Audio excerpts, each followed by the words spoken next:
right. Hey, everybody. How's it going? I hope you're having a great, last day of February, first day of March. It feels like spring here in Kansas City. I was saying in the chat, like it is 64 degrees today. So I'm feeling really good. I think you're probably about a week ahead of me, aren't you, Andy, with the nice weather? We are 62 degrees today, but last week at this time, it had just snowed.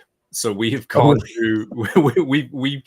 We've ran from the lows like down into the 20s and snow up to the mid 70s, and we're sitting at 62 here today. So we've been all over the place with the weather. That's awesome. Yeah, it was kind of cold. I just got back the other day from New York again, or the Hoboken, New Jersey area. And like it was cold when I left, and then it was like kind of okay in like New York. And then I came back and it was like super warm, and it was like almost shocking.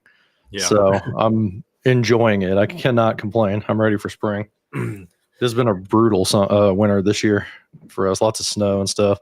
It's been pretty warm. Not a whole lot of snow other than last week, but like it rarely snows here, so it was fun. Kids got to see it. I'm curious for anybody who's joining in. Let us know where you're from. What's the weather like there? Welcome to 365 Deep Dive. He's John. I'm Andy. We got a fun one lined up for you all here today. I think we are talking about what's new in Microsoft Teams 2025 edition. Been a while since we've done one of these. Yeah, it's been a while. And like we were kind of talking beforehand, like let's just kind of do like old school style 365 deep dive. Half of the stuff on this list is stuff that I haven't tried, and half of it's stuff that maybe you haven't tried.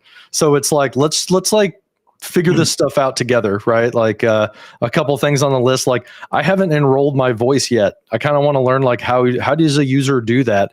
How does a user go through like the name pronunciation stuff now? Things like that have been features. I don't know if it's this way for you, but like I've kind of been, I feel like I've gotten like swept away with the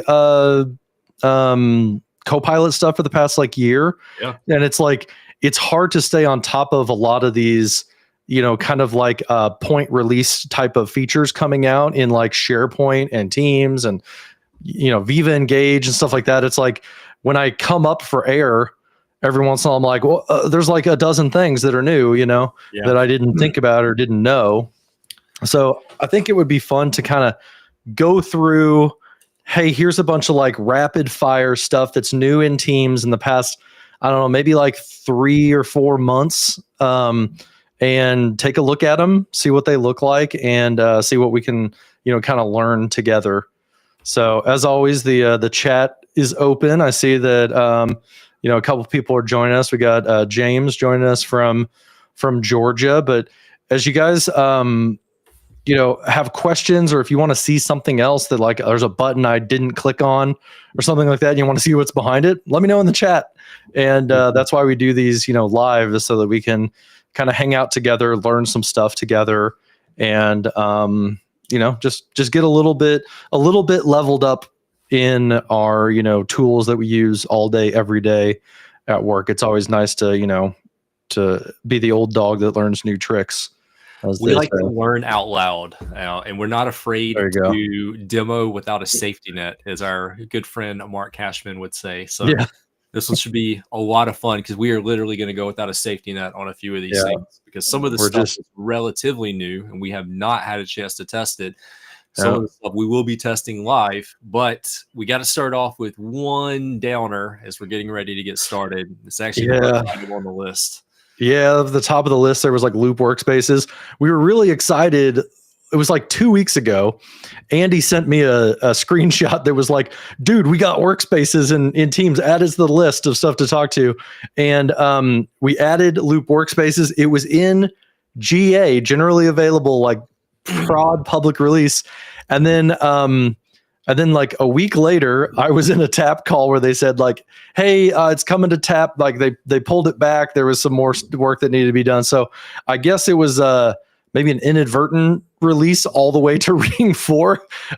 So all of a sudden our tab that we had made in Loop Workspace just went to the Loop homepage now, and it didn't work anymore. So unfortunately, sad face, we can't show it, but we can talk about it a little bit. And I think, Andy, you're probably a little bit closer to this Loop workspace area. The way I understand it, though, is it's basically, you've got your channel, and like maybe for years now, you've kind of like had your team, and then in your team, you've had the sub channel, area, like where you've broken your team into channels. And then this new thing called Loop came out, and that came with like a couple iterations, and they finally came out with Loop workspaces. And those were like these SharePoint embedded containers, kind of separate from the M365 group construct. But you've been doing all your work over here in channels, and it looked like this feature allows you to add a workspace to your channel, so it's like more closely associated with it. Is that kind of explaining it right, or do you see it kind of differently? I mean, let's take what we have on the screen and just kind of dive into it. So like this is a Loop workspace, but this workspace is owned by John. It's associated with John and John's account. So this Loop space is going to be with John, and when John leaves the organization, I might not be able to continue to have access to it after the fact. He shared it with me. We see at the top my avatar and John's avatar, but this is a personal workspace. It's associated with John, and it's actually associated with I think it's a private SharePoint embedded instance storage container that's connected to John. So it's very much like OneDrive, and it's associated there. What the channel workspaces are going to do is allow the team to own the workspace. So as people come and go, that team is going to live on, and it's stored in a SharePoint embedded container. And it's permissioned for that team to own it. So as people come and go, this information can live on and persist basically through that through our life cycle of people coming and going in the organization. What was cool about this was that we would be able to tab that workspace into a standard channel in a team, and then our team could benefit from not only the membership, but being able to access it through the tabs along the top, and it just streamlines our workflow. We have a central management point. We go into Microsoft Teams. This is the channel that we work on XYZ project in. We have our comms through the post tab. We have any files through the files tab. And then we have our workspace where we have some collaborative notes and conversations and content happening. And one of the additional benefits of that workspace is that when we have Teams meetings, they're now there's the feature to use Loop as the note-taking tool, and you can set that up when you're scheduling the meeting. You get an agenda, meeting notes, and follow-up tasks that connect the planner. So it's very much a service. You can set that up when you're scheduling the meeting, and then you see it at the bottom there. Yeah, it's kind of this area where you add an agenda, and that's been around. It's probably been 2 years now or 3 years now, where this has been, it's powered by Loop, but it's kind of not really in the foreground. And like get in the practice of adding that to your meeting, and then now Facilitator and Copilot, that's going to take notes in that area for you and stuff like that. But then we're kind of like maturing when we add the workspace to a channel. And I did find the announcement. So it looked like it was going to be coming out over the course of like January, February. And it looks like it's been delayed a little bit because we're here at the last day of February, and it came out for a minute and then got pulled back. But as you mentioned, it's about creating it for a standard Teams channel, and then the membership is the channel group membership. So like, because you have access to that channel in Teams, you have access to that workspace. You don't have to maintain 2 membership lists anymore, which I think is a very, it's less, overhead to have to manage and be like, oh, well, guys, we're doing this Loop workspace over here, and I'm just going to add like a website tab and link to it. Well, if you do that, then when you add somebody new to the channel, you would have to add them to the Loop workspace too. With this, because you created it from the channel, it will, I don't know if inherit is the right word, but it will basically flow down that membership to accessing the workspace too. I think that's kind of a big thing. It takes Loop from the me perspective, I'm the owner, to the we perspective, we're the owner, and it helps with the change management as the membership changes within the team, the organization. Mm-hmm. The other thing, like the other big benefit that I see is taking the team's meeting notes and then being able to add it into that shared workspace. Then it becomes a central resource for those notes. Can you bring my screen up? And I think it would be good to show that if we can. Oh, geez, that was a big ad that came up. Fogo de Chao. I haven't been there in years, man. So this is our team that John and I used to manage our show and our notes and things like that. And this is when I tested it. I wanted to see if it was available in the tenant. So I just went into this channel, went to add a tab. And as soon as I went in there, I was able to search for Loop and it popped up for me. We're not seeing it today because it got rolled back, but you'll notice that I do have a post in here that says, hey, I added a tab at the top of the channel. It's a workspace. Check it out. And so the workspace tab is up here. So this is what it would look like. And then you click on it and it would open the workspace.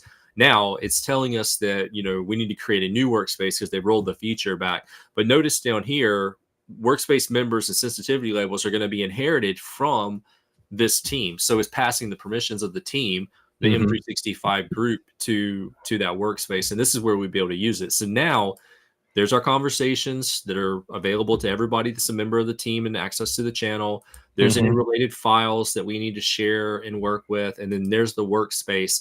And it's just really giving us one-stop shop for this particular work process, which is huge. And it's reinforcing something that Jeff Teeper said a few years ago, that Teams is increasingly becoming the gateway to Microsoft 365. We can go through this one entry point and basically have a set of tools in a single location and minimize a lot of the context switching. This is bringing Loop into that, but it's been rolled back. So maybe a month or two, it'll start to be released into preview again. And then we'll start to see it general availability. And then we'll be able to actually test it for you all live here as part of the show. I do have an idea of something we can show before we leave Loop behind. You mentioned something interesting that I think people have kind of had a disconnect about. Like I've got these meeting notes in Loop and I've got workspaces, whether today they're standalone workspaces, in the future you might want to make one with your channel. I'm wondering, can you jump into this, the team meeting that you scheduled, and I can show taking some fake notes. And then I want to show how the person who, has the notes, you can associate that with your Loop workspace that you have. So I'm going to go ahead and join this as well with you. Don't use audio. Okay, so we're in the meeting here, and Andy had clicked that add an agenda at the bottom when he scheduled it. So the notes automatically pop up. That's, the right-hand side over here. And, here's a fake note. And then at the bottom, I can add some follow-up tasks to do the thing. And I can assign that to Joe end user, give it a due date of tomorrow. And then hopefully that will show up. Yeah, it shows up on Andy's screen right there. And this note is associated with this meeting, right? And if you go into the Loop website, if I steal the screen here, if I go into Loop, which is loop.cloud.microsoft, there's this new area that's meeting notes, and it's got the meeting notes along the side for your past week, or sorted by week. I don't know if it's going to come up when we're live in there, but that's how you could get back to those notes. You just would have to know when was that meeting, and maybe go back to the calendar or something like that. But if this is a meeting about a project and I want to put that meeting note in the workspace for the project, I can totally do that because you can move Loop pages around. So this would be kind of a Teams meeting tip or trick, is when you're in your meeting or after your meeting, you can always open up those notes in your browser. So if you go to that particular note, there it is in my browser in Microsoft Edge, you'll see this area right here that says add to workspace. So if this was a meeting about 365 Deep Dive, I would basically put that in that workspace. And then when I go open it up and click on this this kind of sidebar here, how do I get that back? I feel like I'm zoomed in too much, and that's why it's not showing the the side piece. There we go. Now I've got that right here, and you can see that it's linked. It's got like the little chain link icon, and it's that team meeting. So if that was like a project update meeting, you could kind of slide it into this workspace, and you could even like put it in a upper page called like, update meetings or something like that, and kind of organize it there. So I wanted to show that off because, when you make your channel workspace, say that the channel is about a project and there's a project manager that's like running the project, then you have meetings about the project. I would recommend go ahead and click that add to workspace so that you can like take those meeting notes and get them to the workspace for you. So it just keeps things like nicely organized as well. Can you go back to the actual Loop app for just a second? Yeah, here it is. Yeah, so I've been thoroughly exploring this for the last couple of months and figuring out the workflow around it. And the workflow starts in scheduling the meeting, whether you're in Teams or Outlook, adding that agenda item, and then going into the meeting, clicking on notes and opening it on the sidebar. My team's been using it and it's been great. Extending it though, like John said, bringing it here. So you come in to Loop, you look for meeting notes, and then you bring it up. But what I want to point out is with it, number one, it's live. So yeah, I can see you typing right now. Yeah. So it's live. It's a Loop component wherever you're using it. You see also, the meeting time, all that. With the dates. And then in the upper right-hand corner, view recap. It's already linked to the Teams meeting itself. And if there's a recap and you're part of the same tenant, then you're going to be able to go and view the recap, maybe the transcription, maybe use Copilot against it. So it's tying it all together. It's very much a note-taking service because now you're able to access that in Teams and you're able to access it inside of the meeting and in Loop, and they're all kind of interconnected. I really like this from a note-taking perspective. I think it's way more powerful than the send meeting agenda to OneNote and manually taking notes. And the other feature, if you can bring me back up on the screen. Yeah. I realized I was in the wrong Edge profile, so I'm trying to log in there with the right thing. No worries. So the other feature that I would point out that's super awesome, and we'll probably show this in another show, is in the upper right-hand corner here, you have the facilitator agent, which is currently in preview inside of Microsoft Teams. And the facilitator agent is actually going to build out your meeting notes for you automatically. It will capture notes about every 4 minutes, and it'll populate the meeting notes tool, but it works with Loop and a Teams meeting. And I believe transcription is required for it, but that's going to save you a ton of time. So that's, I think, our first real, like, what's new in Teams is taking advantage of the built-in notes feature that's powered by Loop. And in the future, we would be able to add this to a workspace owned by the team. And now we've got team-based notes for that particular meeting. What we haven't tested here, though, is whether this works with channel meetings. And right now, based off of what I've seen this week, it doesn't work with channel meetings because there's no workspace for the channel meeting. So we'll circle back to that when this starts to repopulate in our tenant and after the rollback's concluded.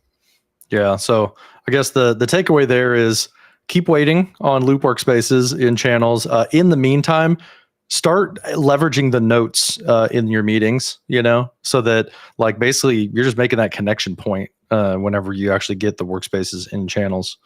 I think that thoroughly kills that topic off. You want to move on next to combine chats and channels? Absolutely.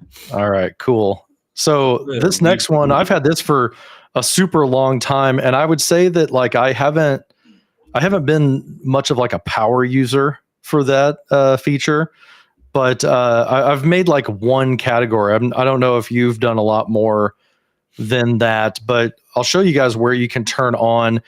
It used to be, in the olden days, we used to have chat, and then we used to have a Teams button down here, like underneath it.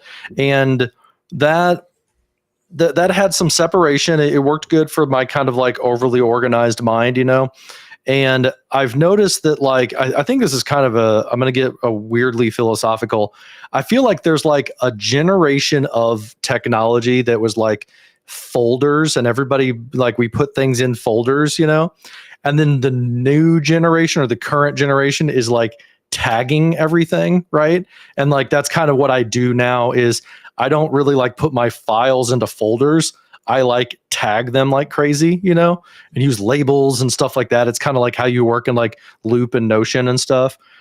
I feel like this is kind of like that. Like rather than having two separate places for your teams and your chat and your chats, everything is like having to do with chatting or text-based communication. It's just you've got chats at the top and channels at the bottom, and it's all in like a unified list. And what I like about that is that you can create sections. So if you want to kind of group things together, you can do it with a custom grouping. And what's cool is when that's combined like that, that grouping can have chats and can have channels in it. So you don't have to have like two separate places. And I kind of like that from the mindset of like, it's almost like I'm creating a tag and I'm dumping either chats or channel conversations into that tag right there. So the way that you can control this is under chats and channels. When you go into Teams settings, you have separate or you have combined. And when you click combined, you're going to get just one chat bubble now. And you're going to have your chats up at the top, your channels at the bottom.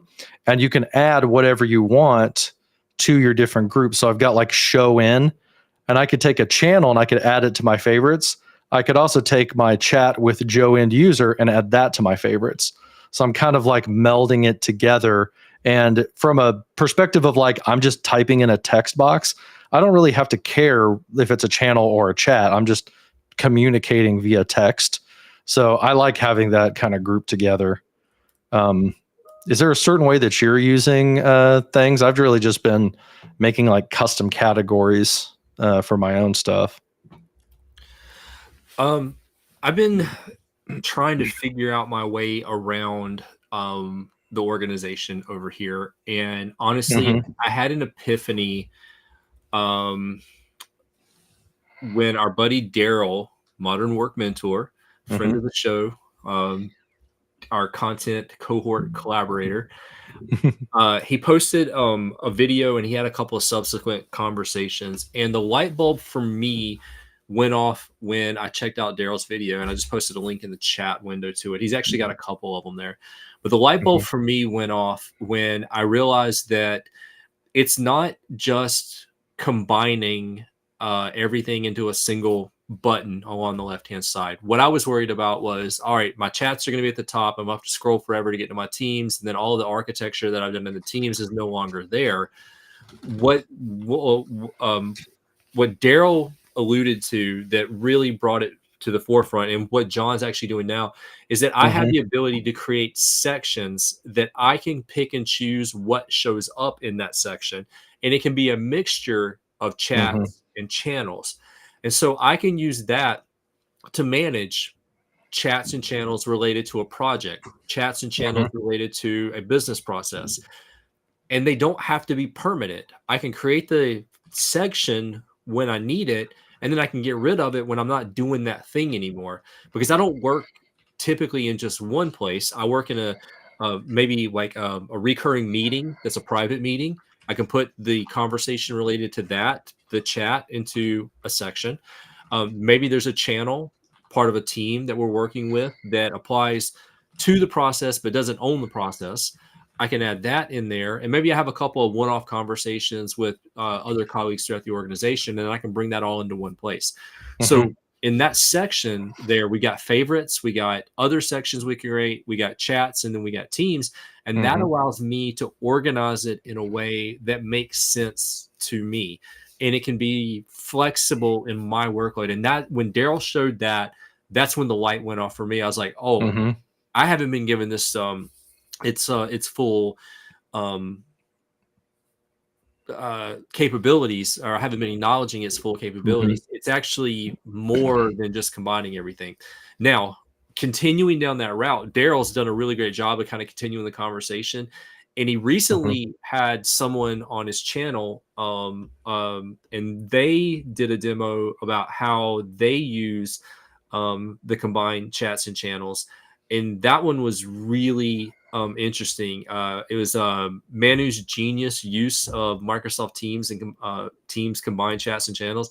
His use case was really, really cool, but it also supplements one that our buddy from Microsoft, Waldeck, also has mentioned. You can use these for things like actionable items. So you can create a section here called important or follow-up. So you can use that to, so John's going to do this live, but like you can create a follow-up section, and now you can drag a conversation in there, or you can add a conversation in there that you want to follow up on maybe later today, but you just can't do it right now. And you're almost, it's like flagging an email. Let me follow up on this later. Now I'm flagging a chat or a conversation to go back to later, because if I just left it in default Teams and channels, or if I just left it in default chats, it might be in bold, but I might just skim by it and just completely ignore it. But because I've identified that as a follow-up, now I'm turning it into something actionable. So when Waldeck said that, I was like, all right, that's really cool. And then when Daryl did the talk with Manu, he talked about a couple of different ways that he's using it. And it's very similar. You can use it for actionable things. You can add an emoji and draw attention to it. And you can that's what I did right here. Like add a fire emoji to follow-ups. And then also what I would do is, like, if I owe Andy something, like go ahead and click on it and mark as unread. And then that makes him bold. And then now follow-ups is like, it's bold. It's got a fire emoji. Like it stands out that like, this is crap you need to like deal with. And you could move people in and out. That's a good idea. I've never thought about doing that. Yeah. You turn it into an actionable section. Dude, that's cool. Yeah. I like that. Put that up at the top. The other thing I've done is, like, I do a lot of demos, right? In our world, and probably people watching, you guys might be like IT admins or something, and you're doing demos to try to drive adoption of things like Copilot. So what I do is I have like a few safe chats that I know aren't going to be like, risky to show or something. So like, say I've got this facilitator demo right here. What I do is I have like move to, and then I do like Copilot demos like that. And then that way, what I can do is when I'm gonna like do a demo and I'm gonna share my screen, I collapse all my sections except for the one that says demo. And I know that these are the ones that I could open up. Then I could crack open Copilot, and I know that I can demo Copilot right here. And everybody's cool with me showing their name. Everybody's like, kind of blessed that it's a good meeting with a good recap I could show off. So if you're a person who demos a lot and you don't want to like expose all of your kind of like trash talk that you do in your chat area, create a demo section, and then you can hide all of your other chats, and then nobody sees your dirty laundry while you're doing a demo. And that's so much more efficient than with the classic Teams and channels layout, where you had all those teams there. You'd have to collapse all those teams, or you'd have to hide all of those teams. Putting it in that one section and then just collapsing the whole Teams and channels section. Yeah, that's brilliant. I love that. I'm going to be using that for demos. I love this like freaking emoji thing that I thought of, because I could do like the star eyes emoji, and the fire for like follow-ups, or do like the red exclamation point or something. I'm going to use emojis for mine. I'm going to do that when I get back to my work laptop. Here's the other thing that I really like about the combined chat and channels experience. Up at the top, you've got pills, unread, channels, chats, and then there's a drop down that actually shows two more. Those are filter pills. And these pills are persistent now in the combined experience and in the separate experience. So if you were to separate chat and channels, these are still going to show, or some of these pills are still going to show. But as John's showing here, you can select across multiple. So you can say, show me unread chats, and it's going to filter down unread chats. Show me unread channels, and it'll filter down. Show me meeting chats, and it'll filter down. So it allows you to very quickly parse through there and get to the thing that you're looking for. And I really like the filter pills. My only feedback from Microsoft would be, I don't like the drop down menu. Like, there's just 5 of them. Just show the 5. Like, I feel like it's a little bit much. Out a way to fit all 5 in there across like most monitors. So like, I would like to see all 5. I don't think it needs that extra button for the drop down. And I use the drop down. What I use the most is I use unread right here. And then I love the activity filter. I will do unread and I'll also do at mentions. So like I'll kind of use those two things in the activity bell, and it kind of helps me tame that crazy big list, because you got Viva Engage stuff in here, you got storylines, you got meeting recaps, like everything is activity. Yeah. You know, unless it's like an email or something. Yeah. So I like kind of using those filters in the activity bell more than the chat area. But yeah. I do kind of use unread as like my like, I need to go back to it. I'll leave something unread, and that tells me to go back. Yeah. So I do think it's important to just point out the last icons up at the top. We got the meatball menu, we got the search menu, and then the drop down. Yeah. From the drop down, that's actually where you're going to find things like new messages, new channel, new storyline post, join team, new team, and even new section. Yeah. I feel like it's kind of buried underneath there. And so like when you first switch into it, it's going to be important to educate users on this is where you create new teams. This is where you create new messages. Having that move is going to be disruptive to your org if it's not already. Yeah. Yeah. That's a good call. I tell you what, if you hadn't pointed that out right now, I bet the next time I made a team, it would have taken me a good 3 to 5 minutes to find that, and I would have been annoyed. Ask me how I found that. Yeah, right. This is also where you can do like collapse all sections too, so that's kind of nice. Like you can collapse everything and then just open up your demos if you've got a ton of things. I'm curious what the limit is here. If you can have like 200 sections or 100 or whatever. There's probably some maximum published somewhere. I want to say 20 was the maximum number of sections, but I would have to double check that. Yeah. Can you go back to the meatball menu? One last thing I want to point out there. If you're wanting to manage this and you want to do it quickly, you can click on customize view. Yeah. And that'll bring you back right to the section screen. And that's where you see at the top combined and separate. So combined is what we have now. Chats and channels are mixed, and then you use sections to organize it in a way that makes sense for you. Separate means it's going to put chat and teams separate all on the left-hand navigation in Teams, and it's going to bring those back and forth. When you click on separate, can you go ahead and do that? Yeah. It does ask you, well, why? they want feedback. And I typically say, because I'm demoing over and over and over. Send to Microsoft. I mean, you can just hit cancel. It doesn't matter. But yeah, so now they're separate again. But I don't know, man. I didn't like it at first, but now I'm pretty much just used to it. Yeah. So I like the combined view at this point. But yeah, when I first got it, I was very confused and didn't really like it, but I've come around. Like I said, when I saw the ability to create the custom sections and I realized the flexibility of the custom sections, that's when the light went on for me, and I became a fan. I given some feedback internally. I'm like, we spent a lot of time organizing channels and creating structures around that, and this is going to break some of that. But now that I've seen this other part of it, like I want to retract some of that feedback and say, okay, I get it now. And I get where you're going with this. It can be a little overwhelming at first, but utilizing sections to meet your needs as an information worker is a much better way to approach this versus browsing for things that are new, browsing for the bold highlighted names of chats and conversations and channels. This surfaces things to you that are important, and you can tag it versus you browsing and searching for the things that are important to you. So on one hand, we've got the old school way, folders and drilling down and finding things. And on the other hand, we've got the new school way, which is tagging and surfacing those important endpoints. And I am very much on team, let's tag and surface the important endpoints, because that's more or less work for me.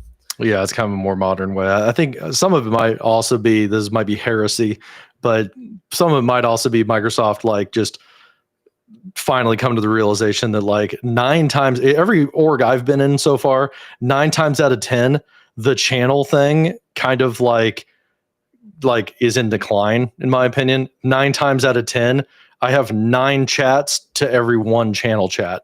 You know, I feel like people just kind of naturally gravitate towards using group chats and one-on-one chats.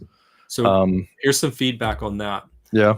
I actually prefer working out of channels because my organization, we have different retention policies on chats and channels. Chats tend to be short-lived. We do too. Yeah. 30 days versus however long. Yeah. Channels tend to live on and evolve as the team grows and evolves. I like working out of channels for historical reference when I need it. Yeah. Chats are short-lived and things disappear there. And putting important information in a chat tends to put us in a bad spot if we don't document it somewhere else. Mm-hmm. Yeah.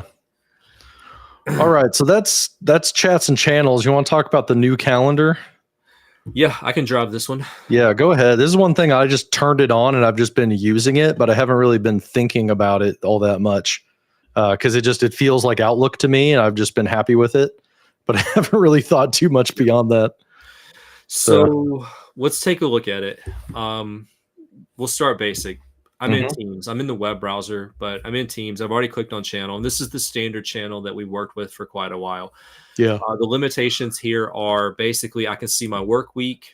I can view the entire week, or I can put it in an agenda view. And the agenda view is actually a little bit newer, but it's just going to give me basically a look like this. What it's not going to show me are any other calendars that might have been shared with me, my supervisor's calendar, and so forth. When I work from here, though, I have the ability to create all the different meeting types. I can do an ad hoc meeting.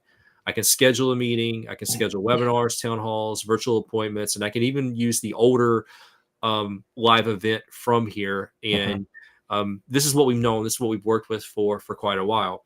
So I'm going to go ahead and I'm going to toggle the switch up here in the upper corner, and we're going to go ahead and move into that new calendar view. So we'll toggle that over, and that's going to bring in a calendar that's going to be more like our Outlook calendars that we might find in Microsoft Outlook. And it's going to bring a number of additional features. So right away on the left-hand side, we're going to get kind of that global calendar view, and you can very quickly switch between different months and different days. A lot of flexibility. So much more familiar. Yeah. Just like Outlook. Yep. Scrolling down, I can see my calendar, and I'm going to have controls there like sharing and permissions, adding different colors, adding charms to the calendar, or even doing some like move to options. That's going to apply to sections in just a moment.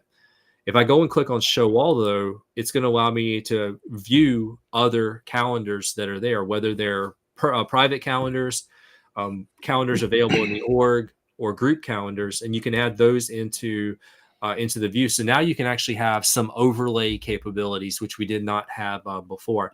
And if somebody shares the calendar with me, then it's going to actually show up over here.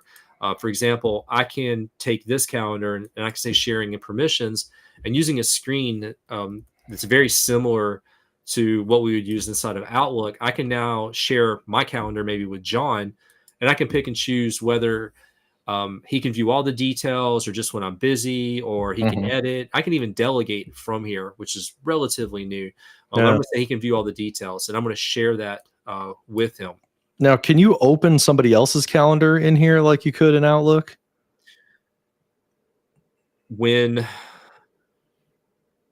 How did I do that? So I don't think I've tried that yet. Their calendar with you through Outlook, it should show up over here. So if you were to go into your calendar and share that with me, it should populate over here on the sidebar.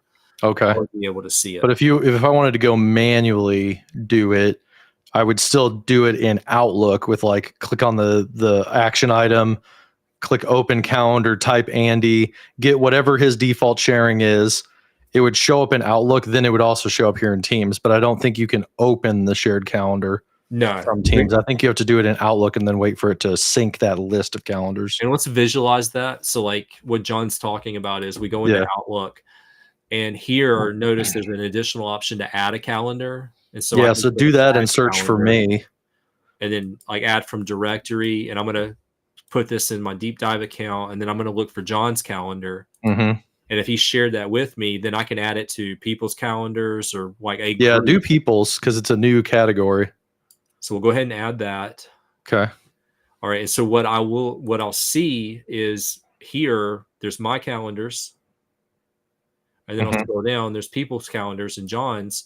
And so I see that in Outlook, and then I have the ability to control it. So like if I want to give John a different color, I can do that. And then our calendar events live side by side. So that's what we see in Outlook. So now let's go back to Teams. And I'm just going to give this a refresh. Yeah, I wonder how long it takes. But I've noticed that it synced that, because like in my Outlook, I had a bunch of like people's calendars opened up. And like when I switched to the new calendar, I saw all of them.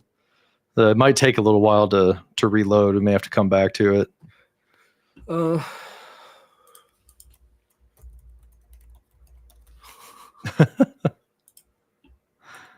Look at us being good citizens, giving feedback.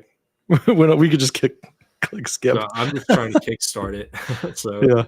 All right, let's switch back to the new calendar view. It's still not there, so it might take a couple of minutes to sync. Yeah, but it should show up in like a grouping down here, and I should be able to see it. The thing about the difference, like once it starts to show up, and I'll demo this in like Outlook. So like I can go here and I can basically, depending on like my capabilities, I might be able to, and depending on the version of Outlook, I might be able to add events on behalf of. So like I'm an administrative assistant, I'm supporting John. I could schedule an event from his calendar. He would be the organizer, but I'm the one that's doing all the work and like publishing that. That's traditional calendar delegation inside of Outlook.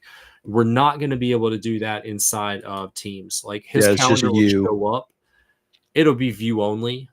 I won't be able to schedule on behalf of John, create an event on behalf of John, but at least I can see his schedule and I can see how those things kind of overlap. So it does bring calendar overlays, but it's not the full kind of overlay and delegate experience that you might have inside of Outlook. Yeah. So that'll be an interesting one to come back to. Now, what I like especially about this, and it's hard because like I'm not showing my actual work calendar, but I use a lot of color coding in my calendar. So even though it's under my calendars and then calendar, I use labels. Back to tagging, I use labels to like to color code things, and you can do that in the new calendar with Teams. So he can add a charm. He can also like I think it was like under like categorize. There it is.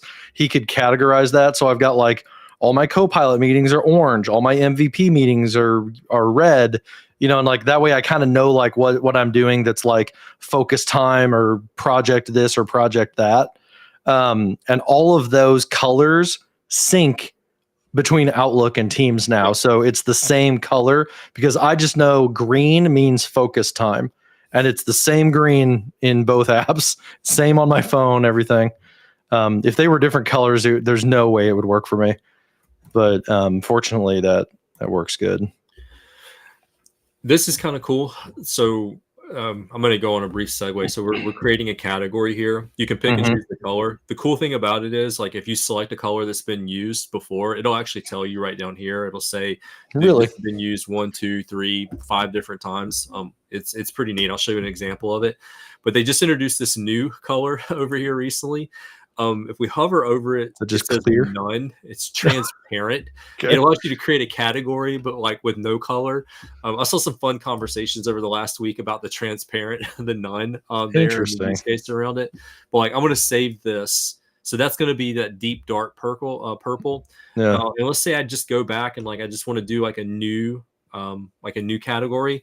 So I'll call this like co-pilot. And when I go back and like I select this, see it says, oh, it's actually in different places right up here. Color selected one at a time. So it indicates how many times you've used that particular color to just allow you to differentiate just a little bit. That's a nice quality of life thing. Yeah. I really like the categories feature, the tagging. I use it a lot in my calendars, and it does allow you to like sort and filter, which is like super helpful. But at a glance, like now there's a big distinction between the two. I love having that in Teams now. Yeah. So a few other things we need to discuss. So this is kind of core, but the elephant in the room is creating the event types. So if we go up here, we're going to see there's event, which is a normal Teams meeting. There's a channel meeting. Just tie it to a channel. There's webinar and town hall. There's virtual appointment, and then there's view all. So when we select view all, just webinar, town hall, and virtual appointment. Live event is not available here. So if you want to use the older live event, you got to go back to the classic calendar to actually schedule one of those. I do like that they kind of give you a high level overview of like what you're going to get with each one of the meeting types. That's I think nice. that's really neat. But when you go to schedule one of these, and the live event's actually going to be missing, you can do ad hoc. So meet now and join with an ID. Those are still available. So you are going to be able to work with both of those. But if you're working with the older live event, it's not going to be there. Now, digging into that a little bit more. All right, so we've scheduled a couple of meetings here. Let's actually click on the details and view one of these. So you click on it one time, and this is what you see: join, chat, edit, and cancel. And there's a couple of drop-down menus here. So this is nice because now you can view, or you can join the meeting, or you can copy the join link if you need to share it.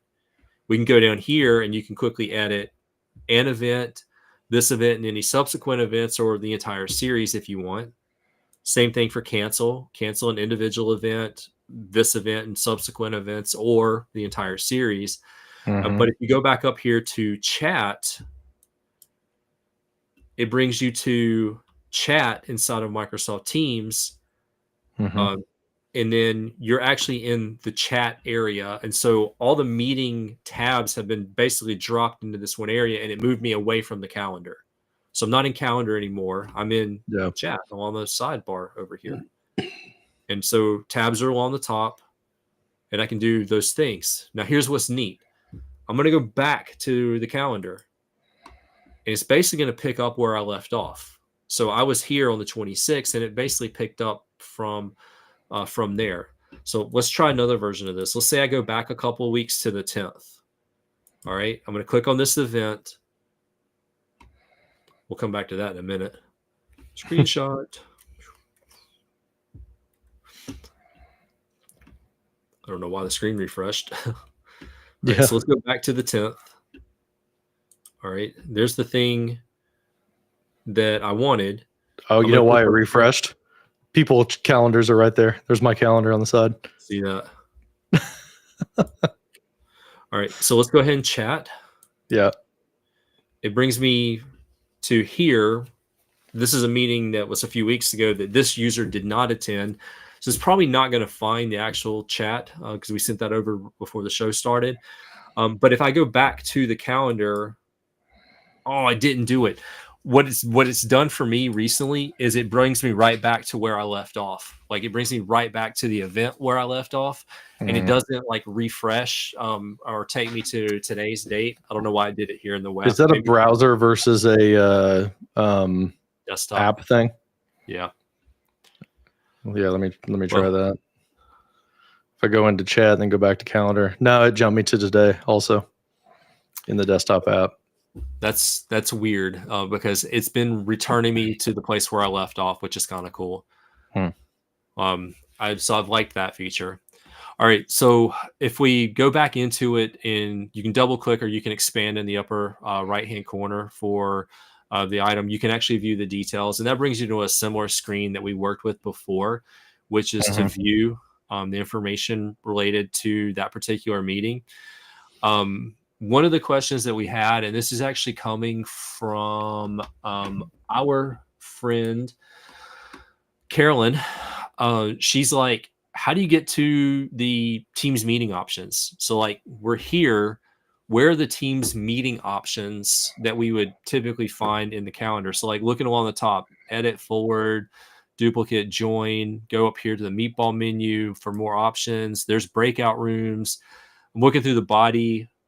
Where's the meeting options? Scrolling down, meeting options. Is there, like if we go into the meeting, show more here, if we scroll down, there it is. So it's not like a button that is called out at the top like we've seen before. You basically have to go into, I don't even know what to call this. It's like the body, of the invite. The pancake stack.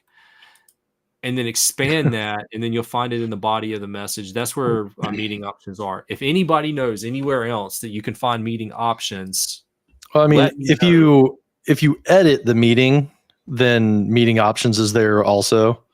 Like just edit one of them, and you'll see at the top right there, meeting options.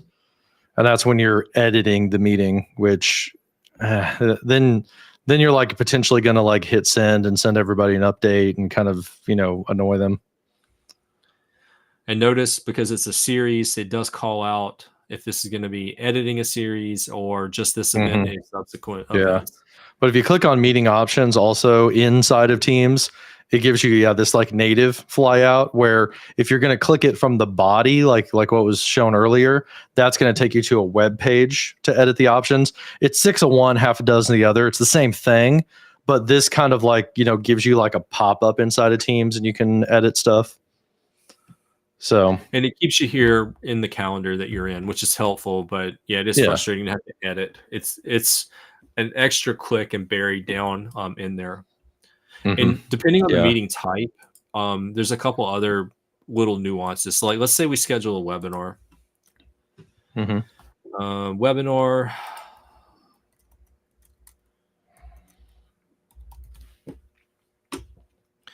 I'll be the organizer. Make John a presenter. It's going to be public. Email the attendees. That's great. Social media, no. Default settings. All right, everything looks there. Let's go ahead and save and send that. I'm not going to go through the rest of the details because we've done like webinars before, but I am going to go ahead and publish it. Yeah. And so now the webinar is out there. There's the link, pretty much ready to go. Head back to the calendar. All right, and so there's our webinar right there.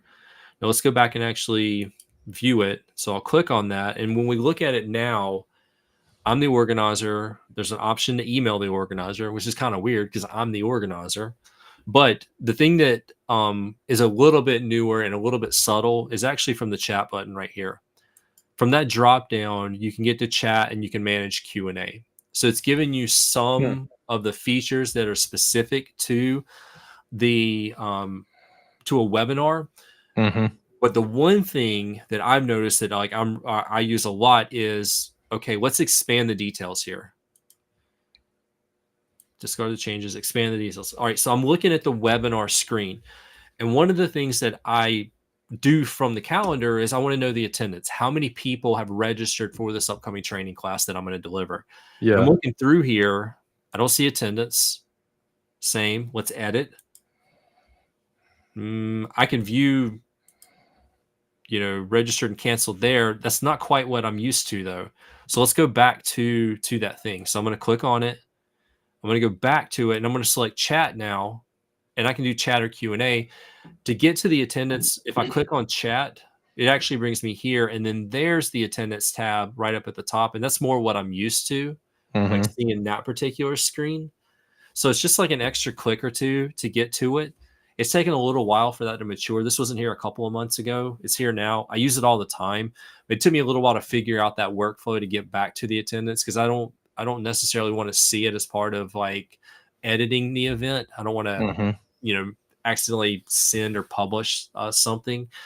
So this does bring me back to it. And then I've got the tabs on the top and I can, work with the webinar, but it seems like it adds an extra step and it just took a little while to figure that workflow out. Yeah. You mind if I steal the screen real quick? I wanted to show like the attendee view or the invitee view. So like Andy created that webinar, sent it to me as a presenter. Now I've got that on my calendar right here. Because I'm under the new calendar, I get a very like Outlook on the web type of experience. When I click on it, there's my accept, decline, and also the new option, which is follow. So I can follow that meeting and say, hey, I'm not going to attend, but I want information about it. And I can like email the organizer as well. So I can do those things. And that's part of that new calendar experience as well. I'm just going to click follow because I'm curious to see what it says to you whenever you get that response that I was following the meeting. But it didn't block off my calendar. It's like it's marked as available time. It's free time because I'm just following it, but it still shows on my calendar right there. Is that kind of it for the new calendar thing? No. There's more.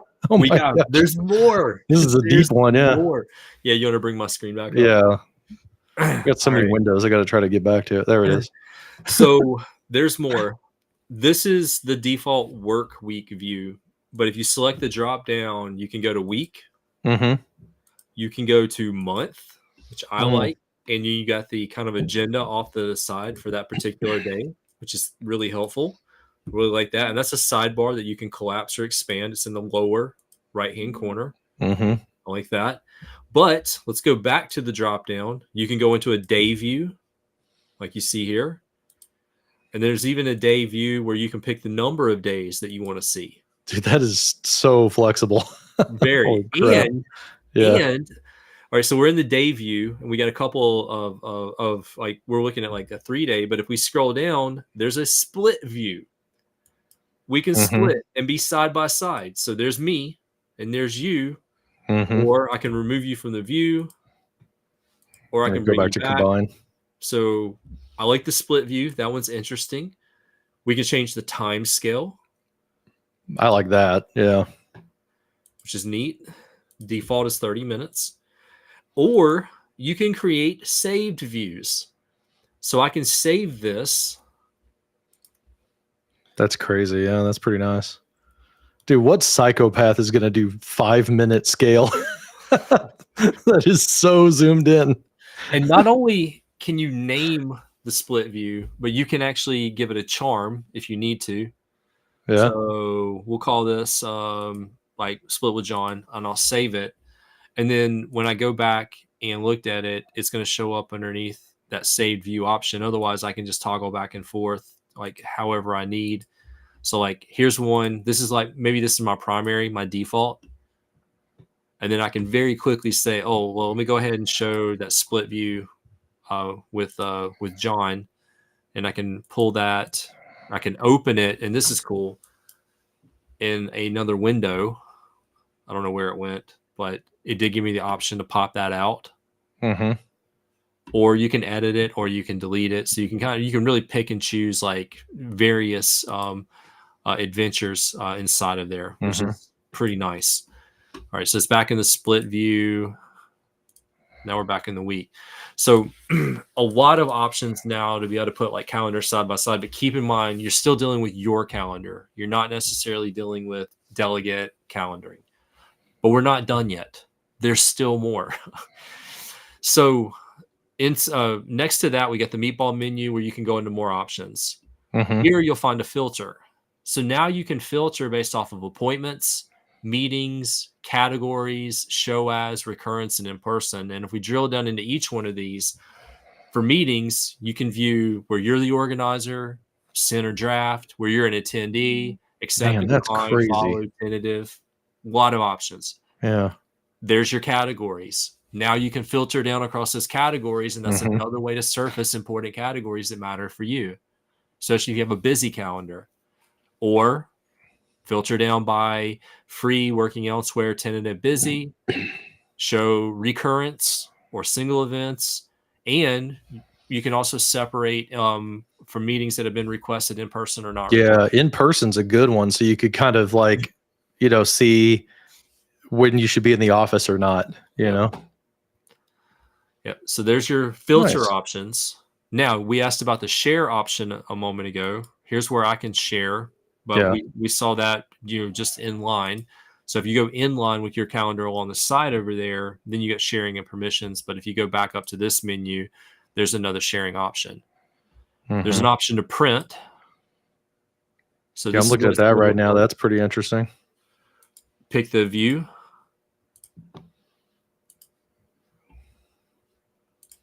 Show a mini month. Print a detailed agenda. And I mean, that is detailed if one really wanted that, but you got your print options. And then lastly is going back into the calendar settings.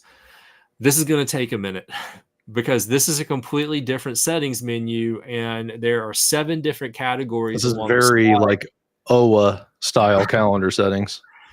It is ridiculous the amount of detail that they put into this. So pick the day your work week starts, pick the time scale that you want to default to, show week numbers, And you can even start, first day of the year, use dynamic column widths. This one's really neat. Time zones. People in different time zones. So you can add a second time zone. I love time zones for where I work. So are we going Kansas City, Missouri or Kansas City, Kansas? Missouri. Same time zone, but yeah. All right. So I'm going to add that one, and then I can add a label to it. I'm going to save that real quick, and I'll come back to this, but I'm going to save it. I'm going to go and view my calendar. And then if I look on the sidebar over here, so I see my time, and then I can see your time. And at a glance, like, all right, I'm meeting with John. This is at 10 a.m., but that's going to be 9 a.m. his time. I really like that feature. I actually have that turned on because I work in a multi-time zone organization now, and it's just helpful for me to do. It's only an hour, but like sometimes I don't want to do math. And I have the UK, which is like 6 hours ahead. I have Australia. I have like many time zones. That's a lifesaver for me. I have that turned on in my work calendar. Well, now we've got it in our team's calendars, and you can see these are side by side. You can remove it if you need to. You can update if you want. Your meeting hours is set to U.S. Central Time. Do you want to update here? Yes or no? Then you can add global calendars if you need. Yeah. All of this is available in the View tab. Now, if we go down to Events and Invitations, add an online event to all meetings. Of course, keep that checked. Reminders, but also the awesome shortened duration for all events. So for things that are less than an hour, it ends after 25 minutes, and for things that are 1 hour or longer, it ends 10 minutes early. It ends at 50 minutes. So that's a feature we've had in Outlook. Now it's available in Teams. The invitations from other people, you can control the responses. Delete your invitations, delete notifications about forwarded events, delete invitations from inbox after responding, automatically decline invitations that conflict with current events or existing events. That I could see how that would work out. I'll block my calendar for focus time, and my manager sends me a meeting request, and it automatically. Yeah, that's pretty hardcore. Show declined events on your calendar. Now that one's pretty cool. That's a newer feature they announced in new Teams blogs. But basically, you decline it, it leaves it there, so you know it's still there. But you're not blocked on that time. It just gives you the option. Things clear up. Maybe you do go to it. This is one that I actually use quite a bit. Like I get like double, triple booked in some instances, and I decide like the day before sometimes like when I'm actually going to go to or not. Because like some things have to win. If you show that like declined on your calendar, that's a way that like the one you were going to gets suddenly moved to next week. And now you could go to one of your other ones. If you show declined events on your calendar, you don't have to go dig for the invite to be like, well, now I can join it. That's a lifesaver for somebody like me who like has to decline like 2 events to attend one of them. And then that goofball moves it like last minute, so. I feel like they should name that the goofball scheduled events. Right. Yeah. Like I got it. To have the power to auto decline events when you're busy. Just I'm still stuck on that one. Like the king of your company. All right, let's move up. Next up, you got weather. This is one I use too. Yeah. So choose the weather. You can be U.S. Based Fahrenheit, or you can do Celsius. Sorry, I'm hearing that that SNL skit with the George Washington, and they're talking about like naming numbers, and that's an awesome skit if you haven't seen it. So let's save that. Emails or events from email. So Outlook can automatically add events like airline flights and other reservations to your email, from your email to your calendar. So you get the option to mark those events as private, and then you can pick and choose things like package deliveries, flight reservations, hotel reservations, and car reservations if they show up in your email. I've seen some people doing some fun stuff with Copilot related to this, but now you have some options in here for being able to pick and choose what's going to show up on that calendar. That's interesting. I've done the flights and hotels. I didn't know you could do that with packages too. That's really cool. Like I might switch that to my work email.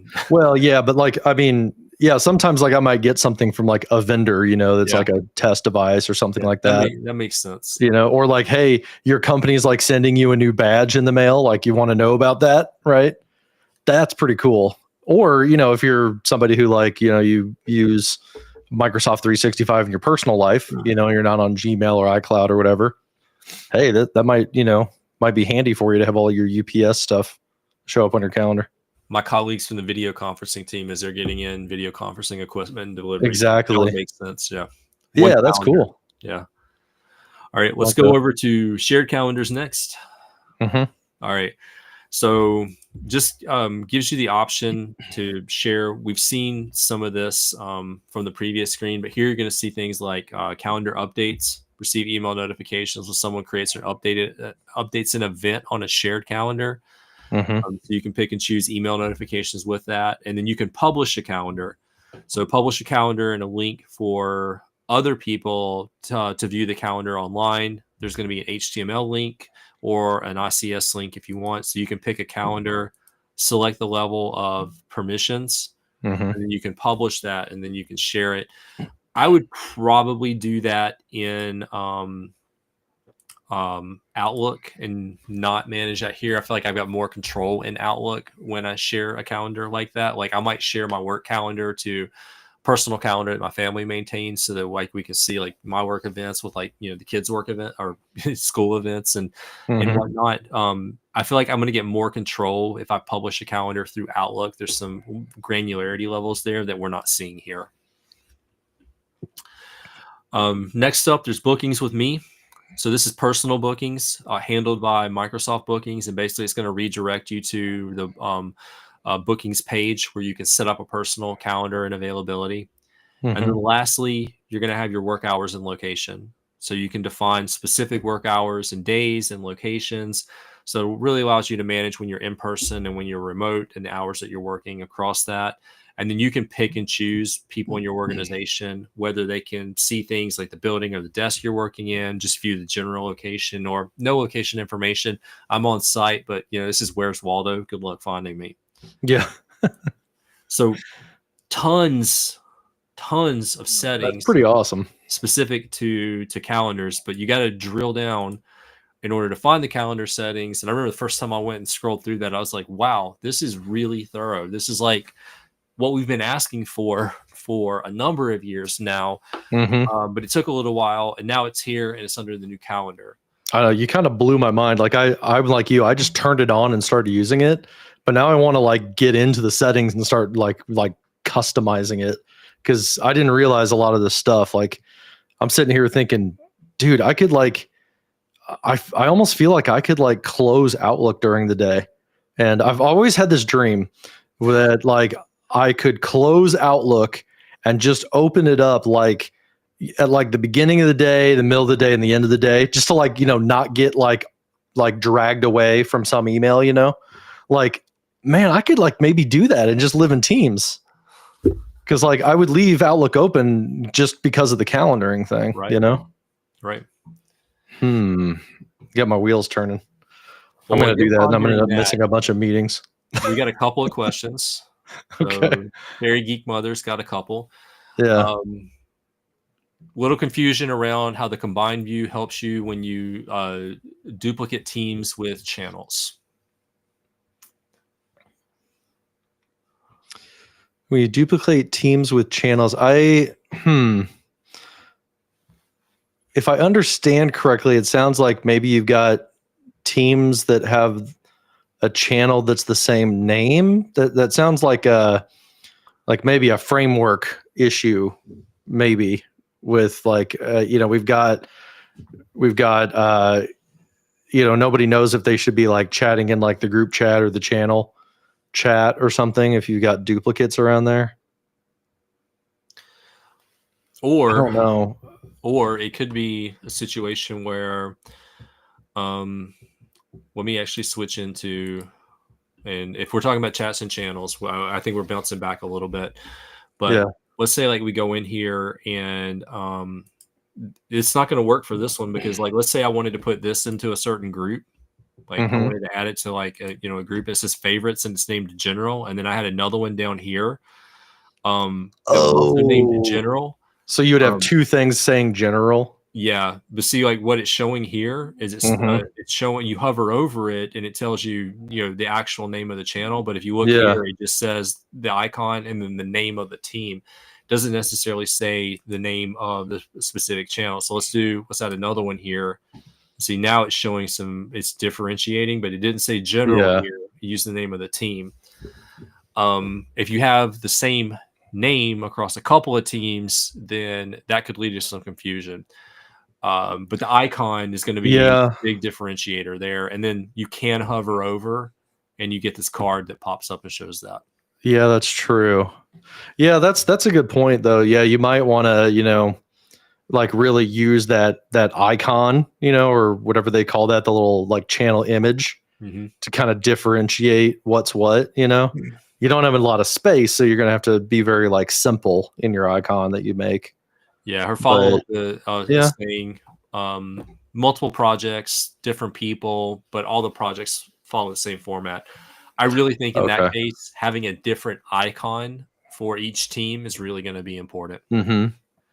Yeah, or maybe what you want to do is create a section for that project, and you put like some of the channels that are active, but then also some of the side chats that happen that are associated with that channel, because you might have like a team for a project. It's got 10 people in it, but you've got like the 3 engineers have their own little like group chat going on or something. You could like add that and kind of dump it in that category that's called project name. That might actually kind of like make you tame things a little bit better because it's not in 2 separate like modules within teams. Yeah.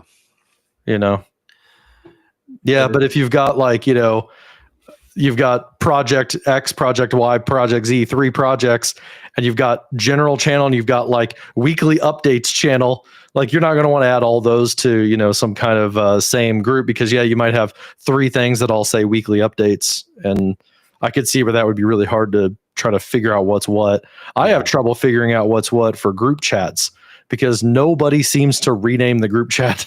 So sometimes I go in and rename it because I'm like, it's just, people's names and I don't know what's what. Yeah. So Fairy Geek Mother had another good question about following a declined event. Read my mind. Yep. Yeah. From what I've seen, it's follow or decline. Whenever I followed it, it stayed on my calendar, but it did make the space of time free. So it's kind of like having a decline and then showing the decline on your calendar. The only difference I know of is that it tells the organizer, it sends them like a special message that says, John is following this event. Please record it. I think, Andy, you probably got an email from me because I followed the meeting you set up. So hopefully you got something in the inbox that says, it'd be the webinar.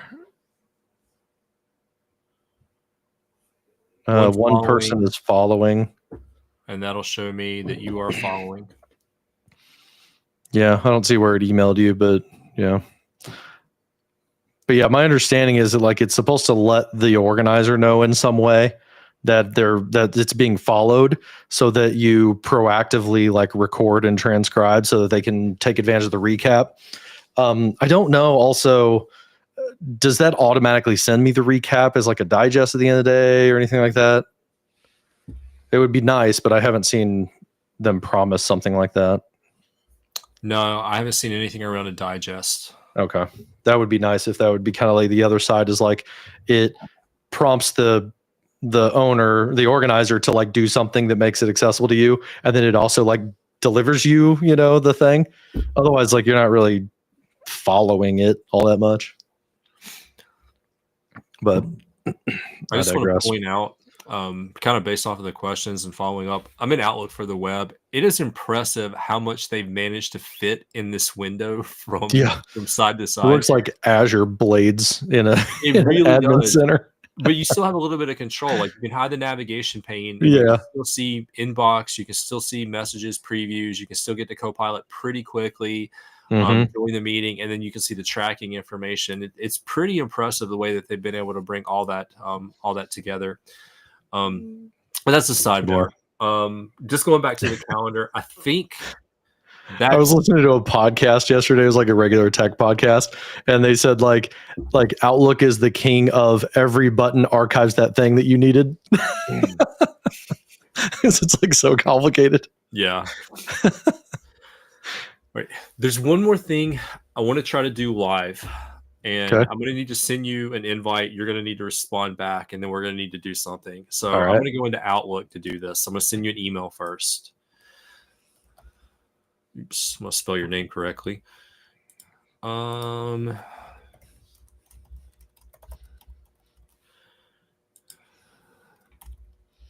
Speaking of spelling names correctly, do you ever get people camel casing your name and sending you like capital H, capital C?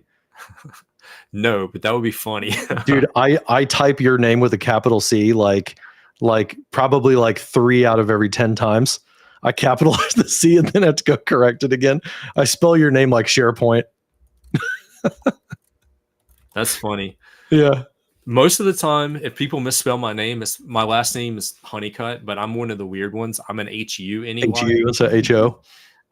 Most people spell it HO, and that's fine. But really interesting fun fact, my stepfather is an HO. My real father is an HU. I'm related to both. That's crazy. Wow. All right. So I just drafted a message. Okay. I'm just going to send it to you, and everything's good. So I just need you to respond back.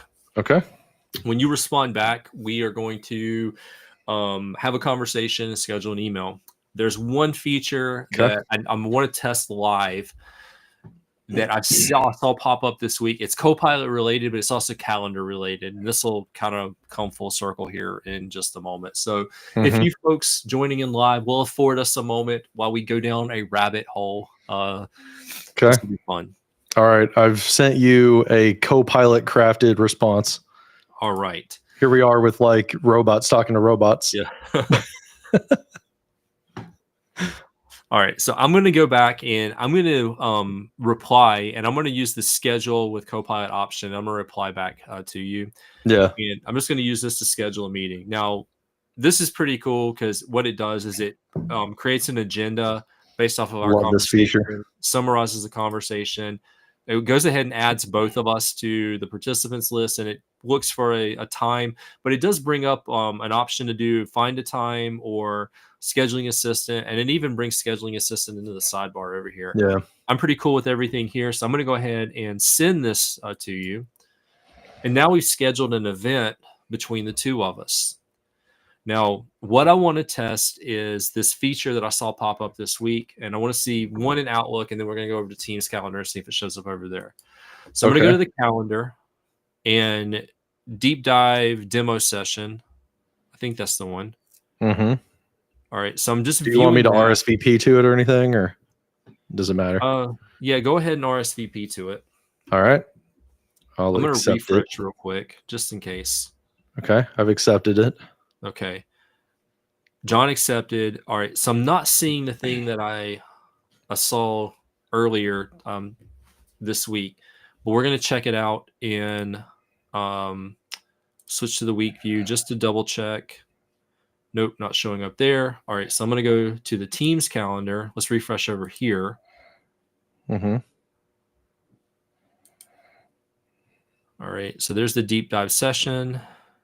Oh, it's not showing it here either.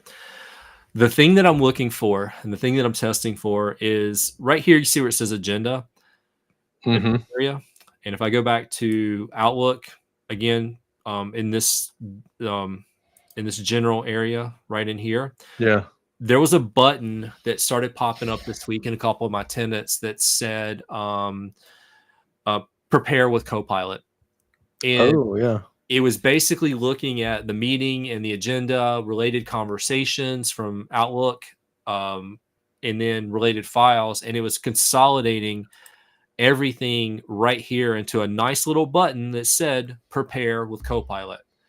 And I thought that feature was really That's cool. I was hoping we were going to see it. One thing I did see, Andy, is if you double click and open that event from the calendar or from the Teams, at the bottom you do have the meeting insights. Yeah. So, and you don't need Copilot for that. No. But yeah, that I did notice that in the new Teams calendar too.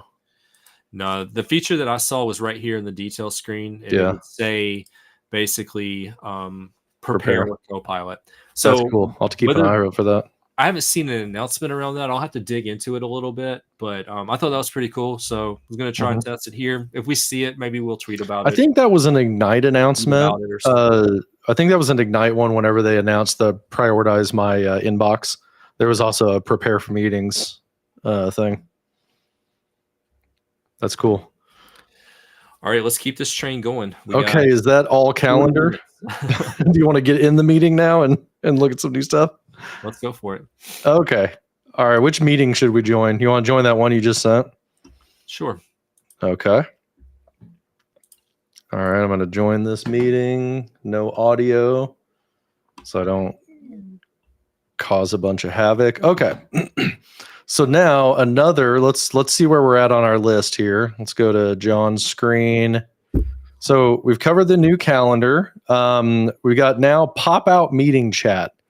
So I'm going to cross that off. Now, this is a new feature that I've seen come out a couple of weeks ago. I think it was like about January, where now whenever you've got your chat open, it used to be you could have your chat together, or you would have to go into Teams and go like into the calendar because like there's no chat yet.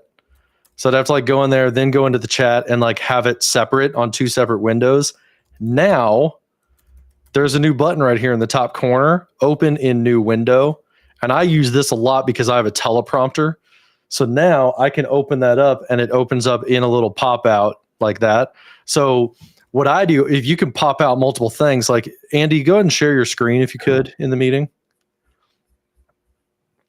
And I'm going to try to fit all this onto one 1080p screen. And it's going to look ridiculous. Hold on a second. What I got to figure out what window or what thing to share. I got to figure out what to share. Yeah, or if you share like a PowerPoint live or something. So I love this because I use a teleprompter.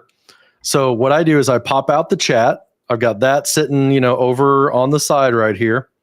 And then I can also pop out the content. Get that over here. There's the shared content. And now I've got the gallery right here in its own window. I take the gallery, I move it up to my teleprompter. That's where like the people's faces are. The content is on this screen right in front of me. The chat is on my screen to my left. So now I've got the meeting spread across 3 different windows. And then I could like take notes over here as well. So that I know that's like a niche thing because like not everybody has a teleprompter, but if you're rocking the Elgato prompter, now you can get back to just the gallery, put that on the screen, and then you could have your chat and your screen share split out across 3 different things. The one thing I'm missing though is I would love. Looks like I can now. I can break out the Copilot chat too. See how that went to its own window too. So, dude, you could like this is like you're getting to like NASA Apollo landing dashboards now, where you got like this window on your teleprompter, you got your meeting chat off to the side, your Copilot chat off to the side, and your content in the middle, like focusing on it. So, but that's the trick there is that you can do multiple windows. So. Did you see all that? I hid my window for a minute. Yeah. Okay, cool. So that was the thing I wanted to show, though, is the ability to pop out the chat. I use that like crazy nowadays inside of all my meetings. I typically pop out the content and keep the people on one screen and the content on the other. Mm-hmm. The chat's going to be something I have to make a conscious effort to do more. what I find happens to me most often in a meeting is I'm looking at, and I'll bring up my screen. I'm looking at the meeting, and I typically have like the chat open in the sidebar over here. Yeah, same. But for some reason, over the last couple of months, whenever I deliver a webinar, a ton of people come in through the lobby, and I'm not quite sure what's causing that. We haven't been able to figure out the root cause. Like, we scheduled the webinar as a public event. You're supposed to register with your work account. Yeah, and then registered people can get in. And then you're supposed to be able to like join. But for some reason, a lot of people are coming through the lobby. So I'm constantly going back and forth between the people screen and the chat screen and the people screen and the chat screen. So if I can just go into chat and have it popped open in a separate window, then maybe I can just have a view where it's, people and people side by side, and then I can have like content, if somebody else is sharing content open and like another one, that might streamline things a little bit for me. So like wheels are kind of turning on like how I'm going to be able to leverage that in a way that kind of makes sense for me to be able to deliver the content that I deliver. So yeah, I'm about to mad scientist something with this. So that's popping out chat. I like it. It's helpful for like MVP calls where it's like the chat is insane. It's just like going crazy, It's good for that. Normal meetings that I'm in at work, there's not as much of a chat. So a lot of times I'll do like what your screen looks like where, well, if you have the chat open, I'll have like the gallery and the chat. I'll put that up on my teleprompter and then put the shared screen on my like little 15-inch monitor. But it's nice to have it split out when it's like an active chat. You want to make it really tall to see what's going on. Another thing I noticed in here is on Mac, now in Teams, in the views, there's a couple new things here. So there's immersive space. It looks like now we have mesh spaces on Mac OS. So I can get into that. There's also prioritized video. That's a new option as of the past, like, I think, couple months. And then also this shared display is pretty interesting. What that does is it adds the meeting as like without all the controls and stuff. It's like a view only of it. And this is designed for you to like put this on a projector, and then like this is floating over on the projector. But the like all the private stuff like chat and everything, you could keep that on your laptop in the room, but like everybody can just kind of watch the meeting and they don't have to watch you admitting people from the lobby. So again, it's kind of a niche use case, but if you're like facilitating a meeting and you're the one driving a projector, you could do both now by doing that add shared screen in the view tab. It's under more options. So it's kind of hidden, but I think that's really cool. Have you ever used that one before? Have not. I'm not in the office enough to use it, but I know back in the day when I was in the office, I would have used it like crazy. I want to go into immersive view because I haven't seen that yet on my Mac. This is like brand new. This wasn't on the list. Okay, cool. A safety net. Right. Yeah. Like, like Mark Cashman says, like we like to, do trapeze without a safety net. Come on, save and finish. All right, I'm going to be this person. That's my avatar. And yeah, it looks like it's all self-contained. I'm in here, there's Andy on the wall because he's not as cool as me, but I can move around and it looks like we're doing, immersive view, and I could use the WASD keys to walk around. So I'm gonna have to try this in my work and freak everybody out. I haven't seen anybody use immersive stuff yet in the real world. Okay. So that's that. Do you want to talk about breakout rooms? I think you're the organizer, so I didn't see breakout rooms in my list up here. Trying to pull it up. I'm in the web browser. I might need to switch to the desktop for this. So give me a moment. Okay. Yeah, that works. Call and switch over. Okay. Actually, do you want to bring hold on. Where did that bring my screen up? Okay. Yeah. There you go. So this is the transferring between web to desktop. When I click join, it's telling me that you're already in this meeting on another device. So I'm going to transfer over to this device.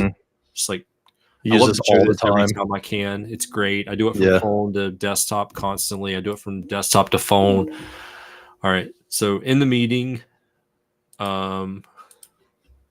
great. So along the top, there are our breakout rooms. Yeah, the organizer has to do this because the organizer controls the rooms, unless Andy had made me a co-organizer.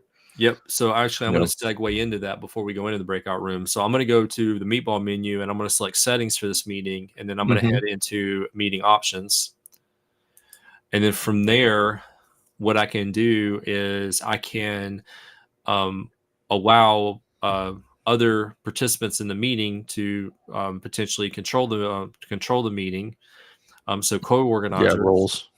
Yep. I would be able to add John, and now John, as a co-organizer, will be able to help me to manage the breakout rooms. Now you can do this prior to the meeting. You can do this while the meeting is in progress.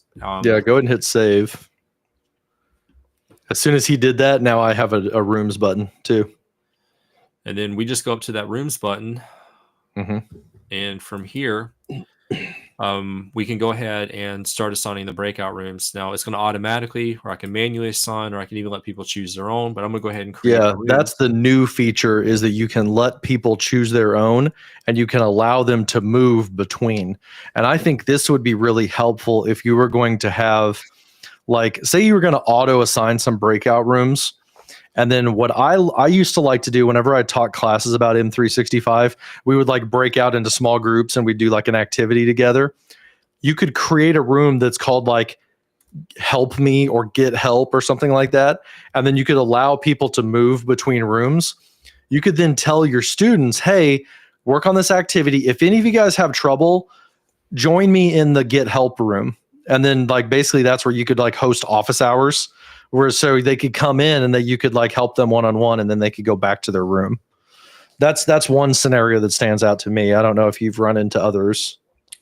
I've had so many questions about breakout rooms over the last like few months. The people I work with now don't really use them that much, but a couple years ago I used them like crazy. My organization is transitioning from WebEx and Zoom to Teams as the enterprise standard. Okay. And there's a lot to unlearn and there's a lot to relearn as we're doing this. And some of the requirements are a little challenging. So we had a lot of questions around breakout rooms. And one of the main ones that we have are hybrid symposiums, where there's an auditorium packed full of people, and then we want people remotely across the organization to be able to participate as well.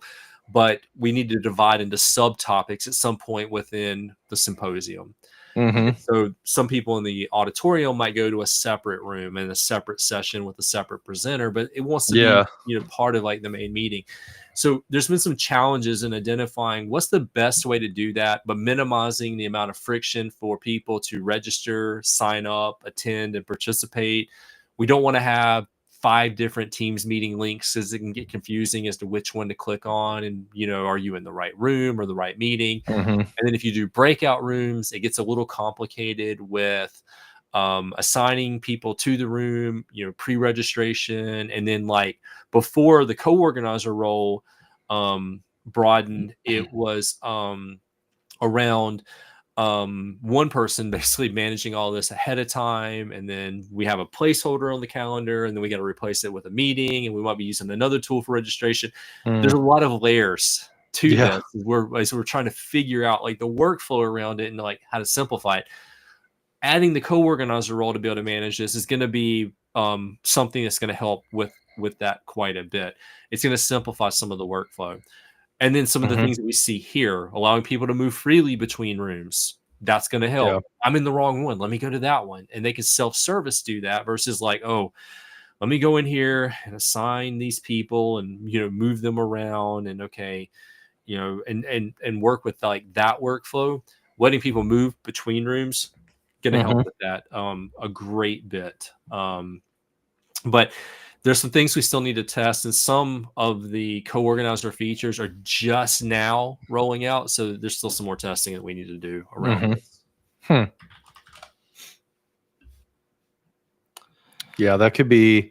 I think that could be really nice, but you're going to have to kind of like pick and choose where it works for you, right? Like you said, like the challenge whenever you're moving from something like WebEx or Zoom into Teams is that like the features may all be there, but they're called something different, or they're just a little bit different, you know? And it's like selling on like, hey, this is the what you had before, or it's what you had before plus something even better and more modern and stuff like that. But you get a lot of you can tend to get a lot of negativity, you know, about like, you know, yeah, but it wasn't exactly the way and the same button that, you know, I had before. So, but breakout rooms is something that it's kind of consistently matured since, gosh, it was probably what, 5-6 years ago since they like first introduced it. And it's gotten quite a bit more powerful over the past couple of years. So that's that. I'm trying to get into the next one here. Do we have any more on breakout rooms to talk about, you think? I think that's most of it. I think yeah, there wasn't a whole lot in there. The next one is speaker recognition in rooms. Now, this is a premium or Copilot feature, whether you have either Teams Premium, $10 a month, or Copilot, $30 a month, then you would be able to enroll your voice so that it's recognized in a Microsoft Teams room. It used to be before, like around the COVID time, like around 2020, maybe a little bit earlier, we had these smart speakers and these smart microphones. There was like Sennheiser, I think Shure had one, where they're like speaker pucks that go on different areas, and it could recognize like up to 12 different voices, and you would like enroll the voices so that like, you know, the hardware in the room would recognize and the processing was there. What this is now that's been brought to all meeting room experiences. So it's done at the server side. And that's why it requires like that extra, you know, like enhanced licensing. But I was trying to figure out how to turn it on. I'm curious if anybody has like turned it on before, but I do want to show you if your organization has turned it on, how you can go enroll. That is under, let me get out of the settings. That is, if I go into the Teams settings right here at the top, click on settings, it's going to be under recognition. And a lot of times, like it's showing this, like it's disabled by default or not available in your region. I didn't do my pre-work and turn this on, but if you don't see that, you would be able to enroll your voice and your face so that like it would label you correctly in a meeting, and it would label like your voice off of what you're saying in like the transcript. So, but that does require admins to allow you to do that. By default, this is a sandbox environment. It's not turned on. So I'm going to go to learn more. I want to see like admin settings. I want to see if I can turn this on real quick. So it looks like, oh, I'm not going to do this live. PowerShell now. Yeah, because it looks like it's a PowerShell. Yeah. So you can do that using a team meeting policy. By default, it's disabled. And it's a identity global user override enabled. Disabled to enable or disable voice enrollment, either assign a custom meeting policy or do the following. So, so that's for a specific policy. This would be like if you're doing a global policy that applies to everybody by default. But yeah, I don't think that is in the UI at this point. I was trying to look through. It would be under your meeting policies and then global. So I'm just curious if we like zoom in a little bit here. I just recently went through this. It's okay. PowerShell for now. Okay, yeah, I just searched for the word enroll. So you'll have to do a PowerShell commandlet to enable this, and then people would be able to enroll their face and or their voice and be able to be recognized. To this. That what you just said is the key to this. It's a per user basis to enroll and basically sign off on it. Like you turn on the settings and then users opt into it as they want throughout the organization. Yeah, I mean that's the thing I like. Like I'm in favor of this. I think we should turn this on generally, and have people know who people are, because it's opt-in. I personally, I don't think like organizations should have problems with these types of things, because it's like, hey, like if your stuff is stored in the European Union, it's processed and stored in the European Union. Like, okay, check that box. It's opt-in. People have control over like if they want to do this. From what I understand, it stores those biometrics in your user profile, like your Microsoft 365 account, under like your Office profile. There's the data retention right there. Yeah, there's the data retention stuff that's like, hey, it keeps it. If they remove it, if they like unenroll, it's removed right away. If you delete their account, it's removed within 90 days. So like this gets cleaned up. It's not, it's not like training some law enforcement database or something insane like that. Like it's in your company's walls, or the Microsoft 365 boundary. Users have control over it. They can delete themselves. They get forgotten immediately. So they can always unenroll later. If it's not used for a year, then it's removed automatically. They do have to enroll again, stuff like that. But it helps for several things, like facial recognition, voice recognition, but also voice isolation. So if you there's a new feature for voice isolation that's beyond noise canceling. To do that, you're going to do a local copy of your voice signature. So that's going to like store it on your device and do the AI processing like on your device instead of from the server level. So it's pretty interesting. I think I'll grab this link and put it in the chat for you guys, so you can look at that on your own. But I had not set it yet. I'm not great at PowerShell. I have to get over to my PC and run those commands so I can get it turned on in my sandbox. We've had some interesting conversations around this particular feature recently, and I see both sides of the conversation, and your organization might have these conversations as well.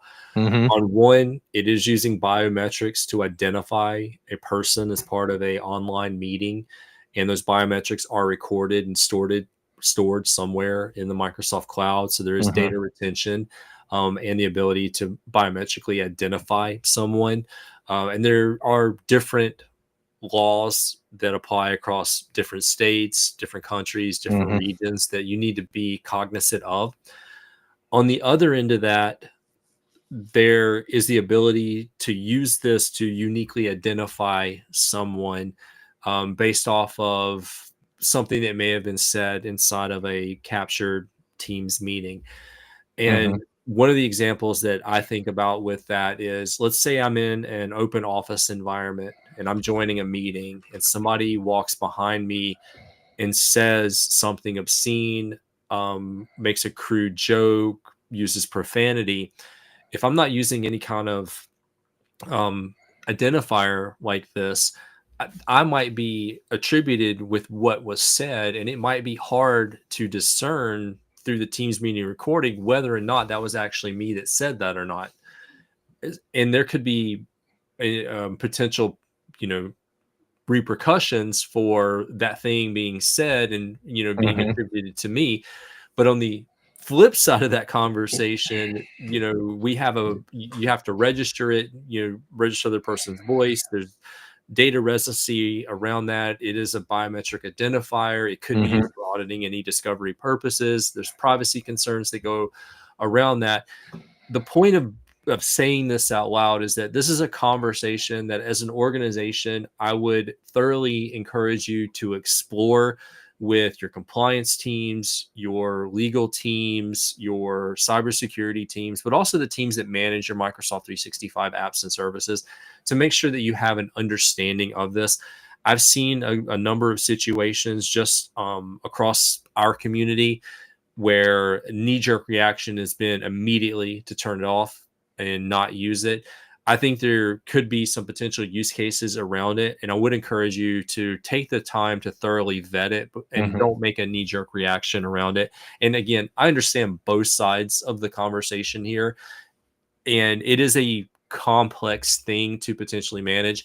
I find it really interesting that Microsoft has enabled it through PowerShell initially. It's a little hard to control that way, but you do have the ability to turn it on and off. It's still fairly new, you And know, it it is hasn't made new. its way Yeah, into the UI for the admin center. it's Yeah. only been like a month or two, but take the time to understand it. Mhm. And I think one of the key places where you might actually want to spend some time really learning about the use case of it would potentially be conference rooms with Teams meeting devices, multiple Yeah. attendees in the same room using the same device. That might be an area that you really want to explore the use case around it. The other thing that I would encourage you to explore is the application of it when it relates to Copilot and the Mhm. transcription and the speaker attribution in the transcript. I think that is a key area to really understand how it could be used or could be leveraged, and Yeah. go through your due diligence there. But That's where I come from is like, yeah, it's a balance between like user experience and like integration and stuff like that versus like security and risk and compliance. One thing to think of from the security, risk, and compliance is that by enabling this, potentially a benefit is that your co-pilot usage gets more accurate. You know, we talk about like hallucination with Gen AI and stuff like that. If you enable this and people choose to enroll themselves, then their voice signature can help Copilot more accurately assign tasks to them. And it's not just somebody in the room said they would do such and such, but there was 12 people in the room. You don't know who it was, you know? So it could, you know, increase your quality of your Gen AI. At the same point, you got some risk things to talk about or understand. And, you know, in general, maybe that's like, you know, a little bit okayed if you've got like, hey, there's clear retention stuff. Hey, there's clear like multi-geo. It stays in the EU if you're in the EU. And it's opt-in. That's like the most important thing is opt-in versus all opt-out. But like once you like weigh those things, it might also, you know, make things more accurate. Also, it can help accessibility too for somebody who's like relying on captions and they don't know who is speaking in the room because, you know, they can't, you know, tell who's speaking with tiny little heads in the room or something like that. So I don't know. I lean more towards the enablement side. That's just where I come from. we Thing. need to bounce back to Go ahead. there's a question in the chat, deals with Was there? breakout rooms. I'm gonna steal the screen. Okay. And there breakout rooms in webinars. Yep. So Morgan wants to know about breakout rooms in webinars. Is it possible? This is a webinar, and as we're viewing this along the top, there's the breakout room feature listed right up there. I'm going to go ahead and start this webinar. Editing this is going to be a challenge, by the way. And then I can actually click on breakout rooms. And I'm in the webinar, and it has created the breakout rooms. And so they are available as part of the webinar, but there are some limits to that. If I'm not mistaken, you cannot use breakout rooms in meetings of greater than 300 people. So if your webinar is set up for 300 to 1,000 people, you're not going to be able to use breakout rooms in it. You can use it up to 300 people. Breakout rooms are not supported beyond that. So that's a hard limit as of like recent. If that's changed, please let us know. You know, LinkedIn, Blue Sky, YouTube comments, but it does work in a webinar. This is a webinar event, and you can work with breakout rooms there, but there is the 300 person hard cap. Okay. Good to know. Okay, so back over to the list to try to round out what we got left here. There's also along like speaker recognition, kind of that accessibility thing is name pronunciation. This is another thing you can put in the hands of your users so that they can say the correct way to pronounce their name. So I want to show you as a user how you do that now. It's in Teams. You're going to go up to the top corner where your picture is. You're going to click on your picture, and then you're going to click on, do what? Avatar. your avatar. Yeah, click on your avatar, and then we're gonna click view profile. That brings up your like contact card, and it's got your contact, your LinkedIn, stuff like that. Now you'll see here there's this little microphone next to your name. That's where you can record how to say your name, so that when other people view your profile, they can click how to pronounce your name. So I'm going to click on that. And then it says, are you ready? It's best to use a headset, things like that. Oh, I started talking. John Moore. Stopped it. I can listen to it back. John Moore. There we go. I can hit save. And now I've got that. It's a speaker now, so I can edit my name pronunciation if I want to change it. I can bring that up.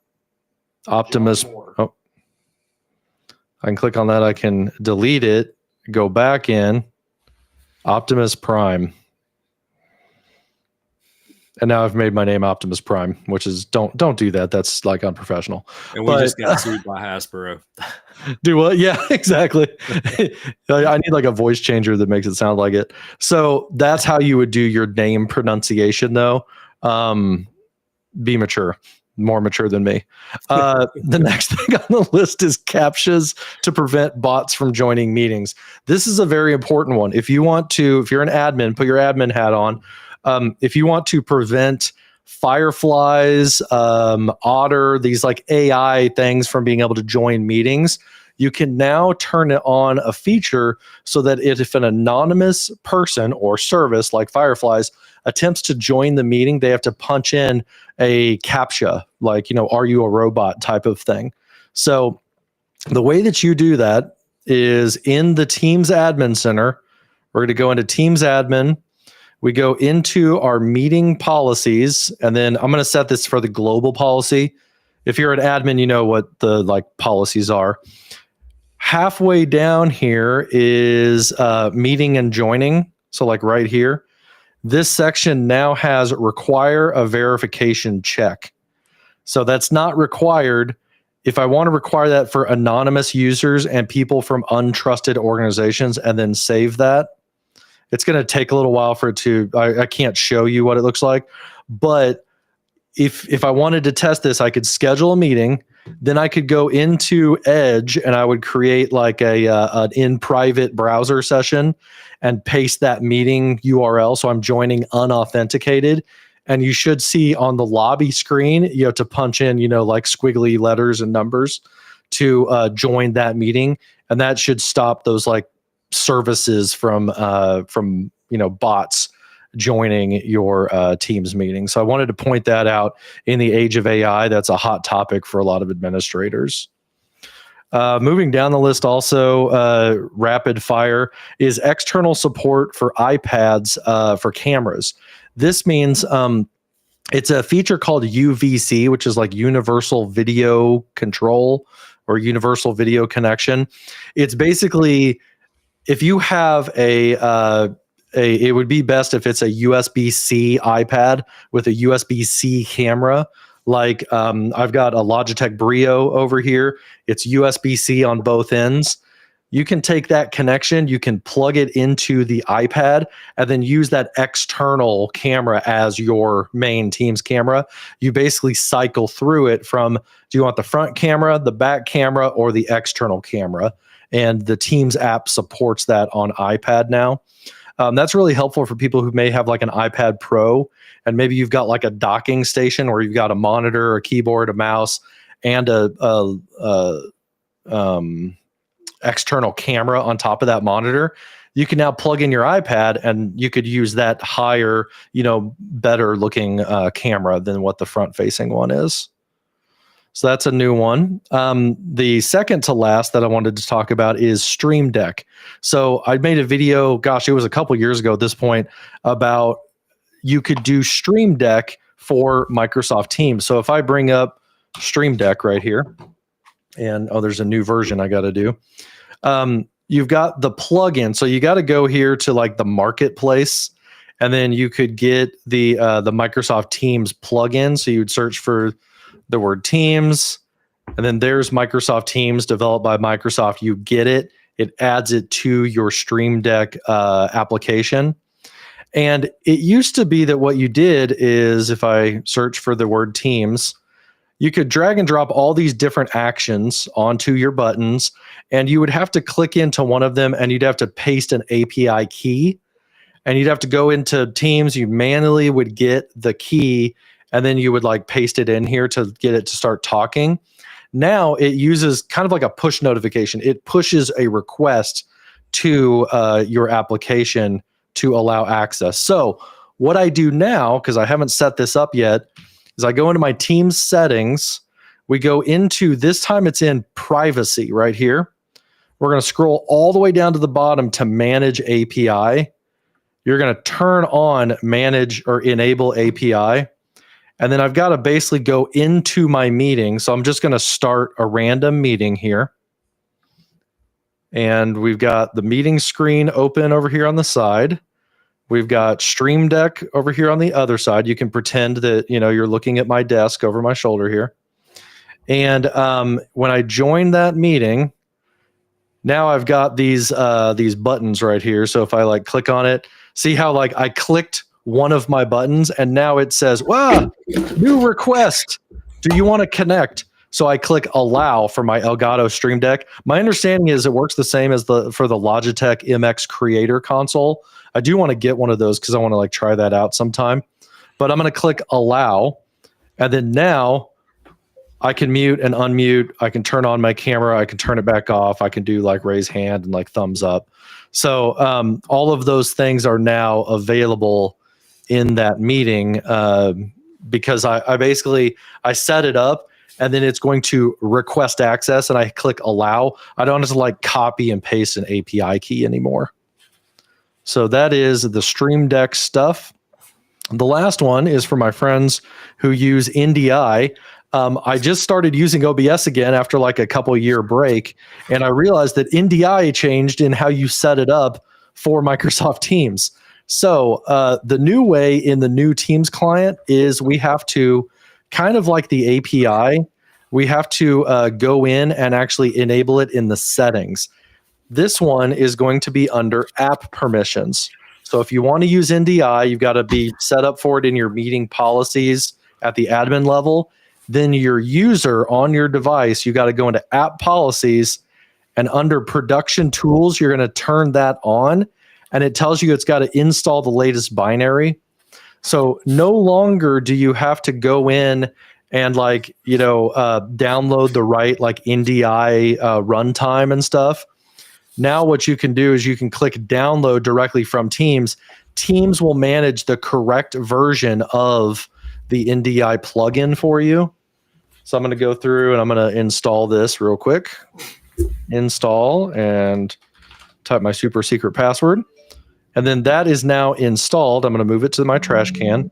And now I would be able to turn that on. See how I was able to toggle it on? And now NDI is available. SDI, video out, is available. I can choose to isolate audio or just bring everything into one channel. Leave it checked. That way you can like mute and unmute individual people in OBS. But I wanted to show that that is different now. It might have been different for a long time, probably since the new Teams. But I just ran into it, and I wanted to forward that on to you guys so that you know it's captured somewhere. With all of that, we made it pretty close, like right at time.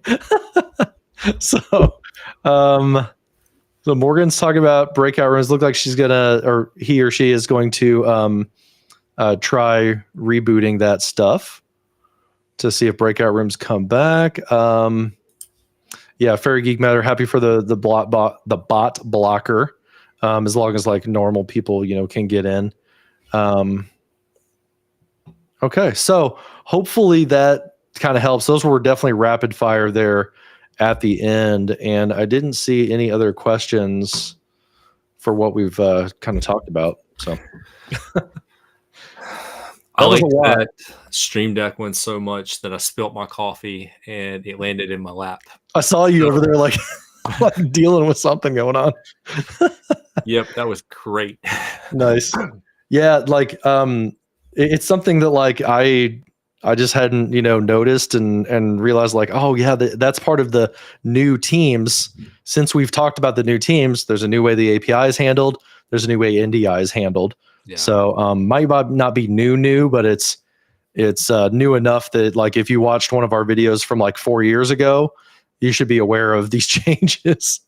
So it's crazy to think that we've been doing this for 4 years. We should go back and count the number of episodes. I know. I think we did. I think we started like during the pandemic, like in lockdown. So we should give a big high five to anyone who's followed us along for this long.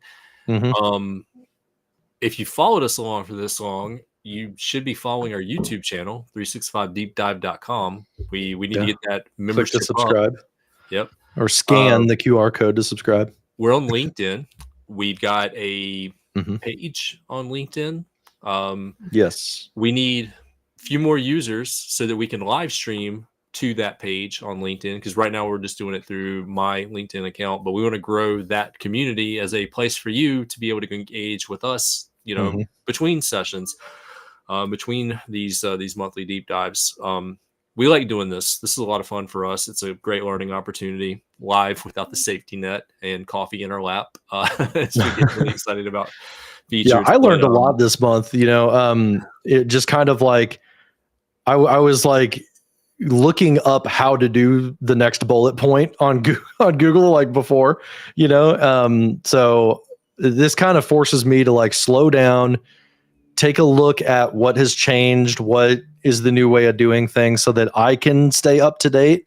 And, it's easy to get caught up in like the day to day of like what's crazy with Copilot, what's going on with the new like brightest, flashiest thing over here, and forget that like everything is marching forward. And it's really hard. I totally resonate with the people who like you manage SharePoint and Outlook and, all of these different apps that you can't keep up. So hopefully this helps you guys kind of like speed up a little bit to be more current with Teams at least. So like always, if you let us know in the chat or the comments or later on, if you've got other things you want us to kind of like do like this style of like a feature dump, and try things out. I would like to do one, Andy, on like some of the new SharePoint page features at some point, because I know there was a major announcement about SharePoint pages, and like everything else, I read the blog and then I haven't really tinkered with it yet. So something like that might be good. Now, maybe sometime we could get Mark Cashman on to help show us some of the new page goodies. That would be kind of fun. That would be awesome. Yeah. We got to plug one thing though before we leave. Yes. I'm going to bring my screen back up. Yeah, so, go ahead. If you haven't heard, or perhaps you have, John and I are taking the show on the road, and we're going to be at the Microsoft 365 Community Conference. Friday, May 9th, we're doing a full day workshop on reimagining how you and your team work with Microsoft 365 Copilot. We'll be there throughout the week as well. On Tuesday, we're doing a session on Loop, Whiteboard, and Copilot. And we're going to be hanging out throughout the week, attending sessions at the booths, just interacting throughout. So if you're interested, we got a promo code. We'd love to have you there. We'd love to see you there. But if you're going to be there, we'd love to hang out, catch up. Like I said, we're going to be there all week, whether during conference hours, even after hours. There's usually events and networking. We'd love to see you there. And I know I'm really excited. This is a conference that I've really wanted to participate in. And John and I got the call. So we hope to see you at the Microsoft 365 Community Conference first week in May. I'm geeked out about it. And shameless plug. Hope to see you there. Yeah, totally. Like I'm really excited for this one too, because it's been, gosh, that was like kind of my first Microsoft conference, or like adjacent to Microsoft, is going to that one and Ignite, those two. And I had the opportunity to speak at the M365 community conference pre-pandemic. And then during the pandemic, we did the marathon, and I'm really excited to like get back to it and be able to do this live and to teach a workshop, Andy is the wizard of workshops and he has a lot of experience doing workshops and building those workshops. So I'm really excited to do that with Andy, and we're finally going to meet in person. We have never met in person. I know he's tall, but I don't know how tall he is. So that'll be a lot of fun. We never met in person. Yep, I know. It's wild. Yeah. It's the new world, man.